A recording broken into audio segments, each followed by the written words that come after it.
Bonjour à tous, bienvenue dans cette nouvelle vidéo sur ma chaîne YouTube et on se retrouve aujourd'hui pour parler d'une news que vous avez peut-être vu passer et vous avez été nombreux à m'en parler sur les réseaux, sur Insta ou sur Twitter, un petit peu partout pour me dire « tu as vu ça ?» Et donc on va faire une petite vidéo rapide aujourd'hui pour dire ce qu'on sait de cette information qui serait que Denis Brognard serait remplacé à la présentation de Koh Lanta, pas pour la saison d'après, mais pour la saison d'encore après. Je vais vous dire ce que j'en pense, etc. Mais d'abord, je vais vous parler de la news en elle-même. Alors, déjà, donc la journaliste s'appelle Isabelle Iturberu, j'espère que je prononce bien son nom. C'est une journaliste sportive, ce qui va dans l'ADN, hein, évidemment, de Koh Lanta, puisque je vous l'avais dit à l'époque, pour ceux qui se souviennent, de est-ce que je pensais que Denis, voilà, on pouvait le remplacer, etc., où je vous avais fait une vidéo sur Koh Lanta vs Survivor. Et je vous avais expliqué que je pense que la personne qui remplacera Denis un jour, hein, si ça arrive, n'existe pas encore sur la chaîne. Et je pense que ça sera il aura un aspect beaucoup plus sportif que ce que les gens, peut-être que les jeunes de Survivor aimeraient, c'est-à-dire un mec plutôt joueur, machin, etc. Je pense pas que ce sera ça. Et le temps me donne un peu raison. Alors, déjà donc, elle a travaillé longtemps sur Canal+, puisqu'elle présentait le Canal Rugby Club, voilà, et elle y a été donc de 2009 à 2023. Elle vient d'être débauchée pour intégrer la chaîne TF1 et ils vont la mettre au service des sports de la chaîne évidemment. Et ensuite, ils vont lui proposer également l'émission 50 minutes inside que ne présentera plus Nico Saliagas. Bon, j'ai envie de dire que présenter 50 minutes inside, j'oserais prétendre que la performance de Nico Saliagas sur cette émission est assez oubliable. Ça pourrait être présenté par un peu n'importe qui. C'est comme, moi j'aime beaucoup Harry Roselmack, mais je trouve que quand il présente 7 à 8, globalement, voilà, ça peut être présenté par un peu n'importe qui.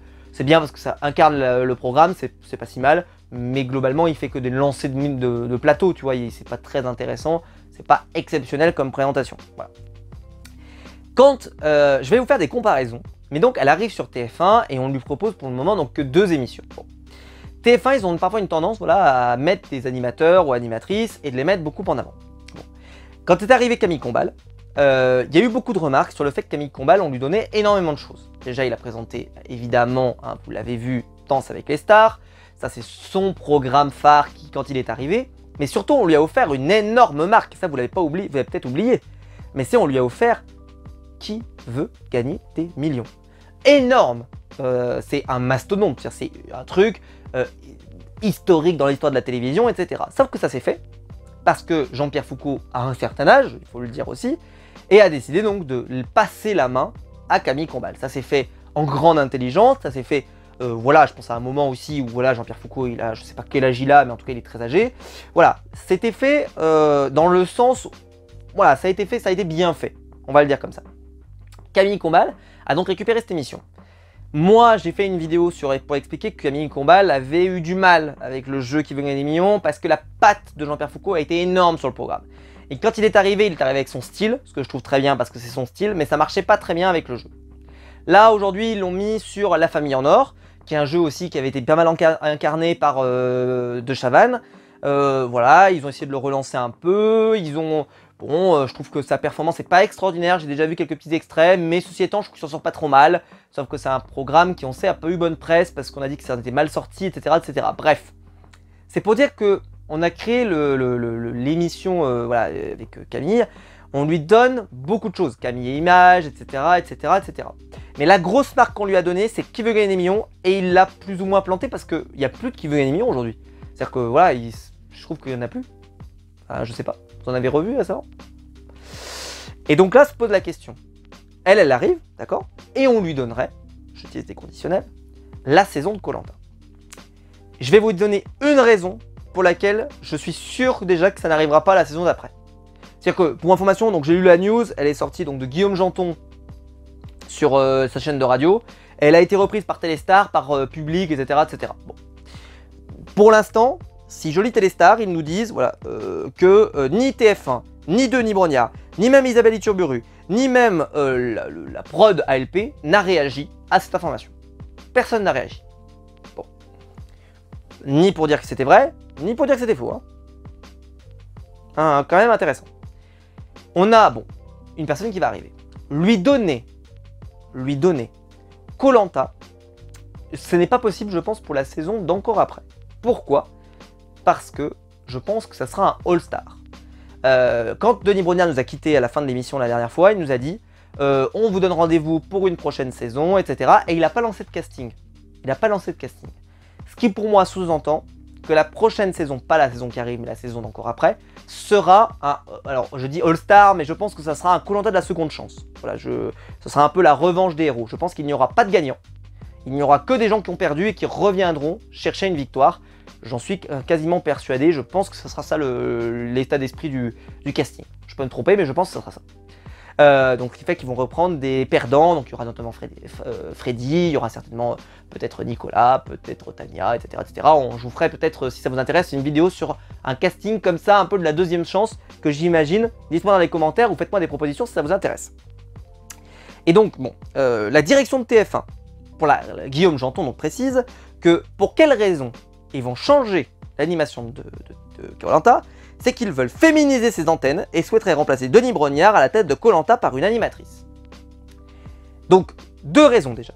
Première raison, c'est que pour moi, la mettre sur un All-Star où elle connaît pas vraiment les candidats précédents, etc., elle n'a pas tissé de lien avec eux, je pense que c'est un cadeau empoisonné.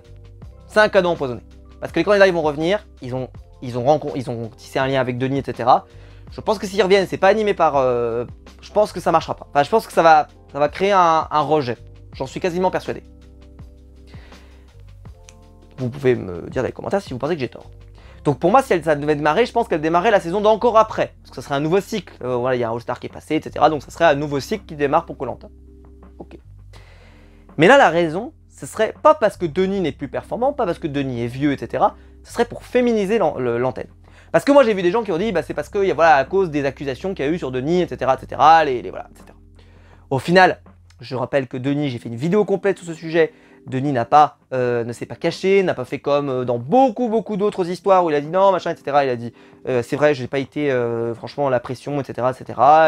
C'est pas du tout comme présenté comme de la manière dont c'est présenté dans d'autres cas de figure, parce que là, c'est vraiment la question de la pression, etc. Ce qui n'est pas le cas dans Koh-Lanta, parce que dans Koh-Lanta, il n'y a pas cette pression de la même manière, il n'y a pas de direct, etc. Tu peux tourner la prise 23 fois si elle ne te plaît pas, etc. Enfin voilà, il n'y a pas de souci. Il n'y a jamais de problème dans Koh-Lanta. Je veux dire, si jamais limite tu dois refaire ta prise, tu refais ta prise, peu importe. Mais là, c'est pour féminiser l'antenne. Alors déjà, je vais vous dire un truc de TF1, hein, merci. Si vous pouviez arrêter de mettre aussi des émissions d'Arthur, votre chaîne serait plus féminisée. Oh, le mec vient de lancer un scud dans le plus grand des calmes. Oh là là. Oui, parce que l'effet d'arme d'Arthur depuis quelques années, hein, si vous voulez féminiser, hein, vous enlevez ce District Z, hein, voilà. Vous enlevez... Ah oui, d'ailleurs, Camille présente aussi le truc avec les costumes, là, machin, là. Je sais plus comment ça s'appelle, là. Ce truc-là, je ne comprends pas comment ça peut exister, mais bon, peu importe. Là, il a présenté un nouveau jeu, là, le vendredi soir. Il présente un nouveau jeu. Je sais pas si vous êtes allé voir, voilà. Il a présenté des trucs, ces derniers temps, je trouve que c'est pas exceptionnel, Arthur. Dans ce cas-là, séparez-vous d'Arthur plutôt que vous séparez de Denis Brognard, je trouve. Qui est encore en ce moment dans un programme qui, même s'il est en baisse d'audience, fonctionne. Et je pense pas que l'animatrice va changer drastiquement quelque chose. Hein. Donc voilà. Donc la volonté de féminiser l'antenne en lui donnant une marque comme ça, je trouve que c'est assez risqué. Et puis deuxième chose, c'est que vous expliquez tout à l'heure. C'est que quand Qui veut gagner des millions a été donné à Camille Combal, il a été donné, ça a été volontaire. Ça a été amené d'une certaine manière, etc. Ok. Là, ça serait pas volontaire. Denis, il veut pas quitter Koh-Lanta. On sait tous, il veut pas quitter Koh-Lanta. Donc, le voir, Denis, donner son bébé, donner Koh-Lanta à quelqu'un d'autre, sans que ça soit vraiment son envie, et en plus, les spectateurs sont très attachés à Denis, je trouve que c'est un cadeau, mais alors empoisonné, mais un truc de fou. Hein. Moi, je serais elle, je le prendrais pas. Je le prendrais pas. Moi, je pensais que quand Denis partirait, c'est que il serait à un certain âge, un peu comme Jean-Pierre Foucault, il te dit, ok, on prend un remplaçant, etc., on laisse le temps. Pourquoi pas même d'ailleurs, j'aurais trouvé ça très beau, qu'au prime de fin, tu vois, le prime de fin de saison, t'as Denis qui dit, voilà, je laisse ma place à telle personne, et c'est une personne qui vient, tu vois, et comme ça, les téléspectateurs la voient en lui disant, voilà, moi je m'arrête là, etc. Bon, ok, très bien. Il va au bout d'une saison, et il introduit la personne qui arrive juste derrière, et qui présentera la saison d'après. Ça aurait été plutôt cool. On verra si peut-être qu'ils vont faire ça d'ailleurs, hein. Mais on sait très bien que Denis, là, ça serait pas volontaire, ça serait contre son gré.